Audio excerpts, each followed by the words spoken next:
नमस्कार, बहुत स्वागत है आप सभी का। आप देख रहे हैं आज की खबर और मैं हूं आपके साथ प्रगति ठाकुर। चलिए बुलेटिन की शुरुआत करेंगे इस बड़ी खबर के साथ, जहां लखनऊ विश्वविद्यालय में आरएसएस चीफ मोहन भागवत के कार्यक्रम से पहले छात्रों का बड़ा विरोध देखने को मिला है। विरोध प्रदर्शन देखने को मिला है। अब आपको बता दें, छात्रों ने गो बैक के नारे लगाए हैं। फिलहाल पुलिस ने विश्वविद्यालय के छात्र नेता सहित कई छात्रों को हिरासत में ले लिया है। बता दें कि भागवत यहां संघ के शताब्दी समारोह में शामिल होने पहुंचे थे। अब ऐसे में ये बड़ी खबर निकलकर सामने आ रही है, जहां लखनऊ विश्वविद्यालय में आरएसएस चीफ मोहन भागवत के कार्यक्रम से पहले छात्रों का जोरदार विरोध प्रदर्शन देखने को मिला। छात्रों ने गो बैक के नारे तक लगाए। अब ऐसे में कई सारे सवाल खड़े होते भी नजर आ रहे हैं, लेकिन आपको ये जानकारी दे दें कि फिलहाल पुलिस ने विश्वविद्यालय के छात्र नेता सहित कई छात्रों को हिरासत में ले लिया है। भागवत यहां संघ के शताब्दी समारोह में शामिल होने पहुंचे थे, लेकिन नजारा कुछ और ही दिखाई देता नजर आया।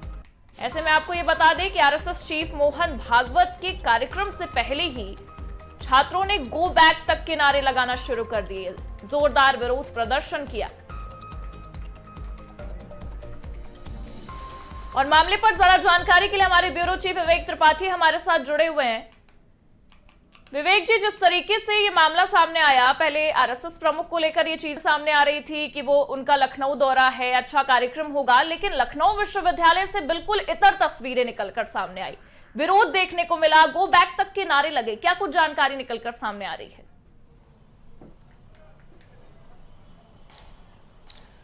देखिए प्रगति, मोहन भागवत कल यहाँ पर पहुंचे थे लखनऊ और उनका 2 दिनों का ये दौरा था और आज उनका दौरे का अंतिम दिन है। और आज शाम को ही उनकी मुख्यमंत्री योगी आदित्यनाथ से सरस्वती भवन निराला नगर में मुलाकात भी होनी है। लेकिन उनके तमाम कार्यक्रम लगे थे, कुटुंब बैठकें थी, आरएसएस के कई संगठन के कार्यक्रम थे, संगठन के पदाधिकारियों की बैठक थी। उसी सिलसिले में आज सुबह लखनऊ यूनिवर्सिटी पहुंचे, जहां पर संगठन की स्वर्ण शताब्दी समारोह है और उसके लिए एक बड़ा कार्यक्रम आयोजित होना था।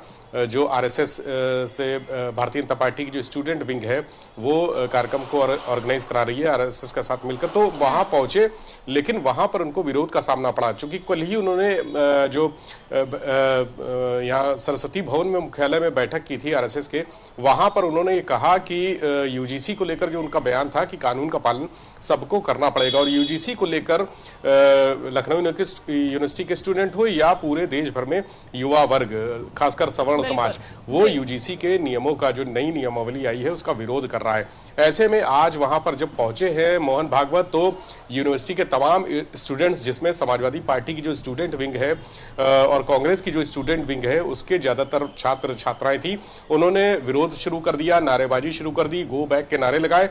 हालांकि पुलिस को यह अंदाजा था, जो इंटेलिजेंस की रिपोर्ट थी लोकल इंटेलिजेंस यूनिट की, कि कल मोहन भागवत अगर यूनिवर्सिटी आते हैं, ये कल की बात मैं बता रहा हूं, तो वहां पर कुछ ना कुछ उनका विरोध हो सकता है, प्रदर्शन कर सकते हैं छात्र। तो पहले ही यानी बीती रात को तमाम यूनिवर्सिटी के छात्र नेता जो उससे समाजवादी पार्टी से जुड़े हैं या कांग्रेस से जुड़े हैं, आईसा के स्टूडेंट हैं या समाजवादी छात्र सभा के कार्यकर्ता हैं, सदस्य हैं, उनको हाउस अरेस्ट कर लिया था। कई लोगों को, जो बड़े लीडर हैं यूनिवर्सिटी के छात्रों के, उनको पकड़कर संबंधित थाने ले आया गया, हसनगंज थाने में उनको रखा गया। लेकिन इसके बाद भी आज जब सुबह मोहन भागवत पहुंचे हैं तो वहां पर जबरदस्त तरीके से नारेबाजी हुई है, गो बैक के नारे लगे हैं। पुलिस ने मौके से कुछ छात्रों को हिरासत में भी लिया है और वहां पर मुजाहिमत भी हुई है, धक्का मुक्की हुई है, काफी नाटक देखने को भी मिला और उसके बाद छात्रों को वहां से हटा दिया गया है। लेकिन अभी यूनिवर्सिटी में कार्यक्रम चल रहा है और जो सुरक्षा थी वो ज्यादा बढ़ा, मतलब एक तरीके से देखा जाए तो यूजीसी को लेकर ही ये सारी चीजें हुई, विरोध देखने को मिला। हालांकि जैसे कि आपने जिक्र किया कि बीते कल से ही इस मामले को लेकर चीजें साफ हो गई थी कि विरोध प्रदर्शन देखने को मिलेगा, लेकिन आज ये नजारा देखने को मिला। शाम को ही सीएम योगी से मुलाकात होने वाली है और सुबह में ये तस्वीरें विश्वविद्यालय से निकलकर सामने आती हैं। क्या कुछ और मोड़ ले सकता है ये मामला, क्योंकि यूजीसी को लेकर विरोध है और एक बार फिर हमें राजधानी में ये विरोध देखने को मिल गया।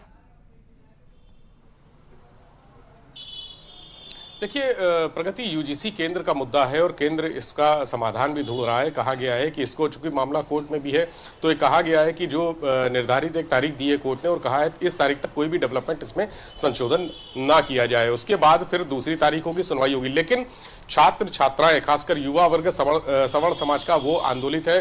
देश भर में प्रदर्शन हुए हैं, उग्र प्रदर्शन हुए हैं और लखनऊ यूनिवर्सिटी जब आरएसएस के बड़े लीडर आते हैं, संघ के मुखिया आते हैं, मोहन भागवत पहुंचते हैं, उसके पहले बीती रात को बयान देते हैं कि नियमों का, कानून का पालन करना ही पड़ेगा। लेकिन उन्होंने एक बात और कही कि कानून में संशोधन भी किए जाते हैं और किए जाते रहे हैं। उनका इशारा यह है कि अगर यूजीसी छात्रों के या युवाओं के अहित करेगा, उनको नुकसान पहुंचाएगा, छात्रों के भविष्य से खिलवाड़ होगा, तो ऐसे में नियमों को बदला भी जा सकता है। लेकिन छात्र छात्राएं उग्र इसलिए हैं क्योंकि यूजीसी को लेकर पहले भी लखनऊ यूनिवर्सिटी में तमाम बवाल हमने देखे, प्रदर्शन देखे, उसके बाद आरएसएस प्रमुख का बयान आता है। इसके अलावा और भी तमाम मुद्दे हैं जिसको लेकर वहां पर छात्र छात्राएं आंदोलित थे, विरोध कर रहे थे मोहन भागवत के यूनिवर्सिटी आने का। उसको लेकर भी वहां पर आज प्रदर्शन हुआ है और यह कहा जा रहा है कि रात में जब मुख्यमंत्री योगी आदित्यनाथ करीब 8 बजे सरस्वती भवन जाएंगे निराला नगर में, वहां उनकी मुलाकात संघ प्रमुख से होगी। इस मुद्दे पर भी चर्चा हो सकती है और तमाम और मुद्दे हैं। चूंकि मुख्यमंत्री मिलेंगे तो मुख्यमंत्री जब भी आरएसएस प्रमुख आते हैं, संघ प्रमुख आते हैं यहाँ पर, तो उनकी मुलाकात अक्सर हो जाया करती है। मथुरा में उनकी मुलाकात हुई थी, इसके अलावा और जगह मुलाकात हो चुकी है। हालांकि गोरखपुर जब बीते दिनों थे तब मुलाकात नहीं हुई थी आरएसएस प्रमुख की, अपना जिला होने के बावजूद मुख्यमंत्री वहां उनसे नहीं मिल पाए थे। अब लखनऊ में उनकी मुलाकात कई बड़े संदेश देने के लिए है, कई बड़े जो ये कहा गया है जो हिंदुत्व है और जिस तरह से उन्होंने बयान दिया है कि सबको एकजुट रहना है। जाति पर उन्होंने कहा था मोहन भागवत ने कि जाति को खत्म करना चाहिए, जातीयता विद्वेष पैदा कर रही है। इसके अलावा और भी कि हिंदुओं को 3 बच्चे कम से कम पैदा करना चाहिए क्योंकि जो बच्चे जिस समाज में 2 बच्चों से कम बच्चे होते हैं वो समाज खत्म होने की स्थिति में आ जाता है। ये सारे बयान हैं, इनको लेकर चर्चा होगी और बहुत सारी नई चीजें 2027 के एजेंडे के रूप में सामने आएंगी। जी बिल्कुल, अब देख सकते हैं कि 27 के चुनाव को लेकर ये जो मुलाकात है काफी अहम समझी जाएगी। बहुत बहुत शुक्रिया तमाम जानकारियों के लिए।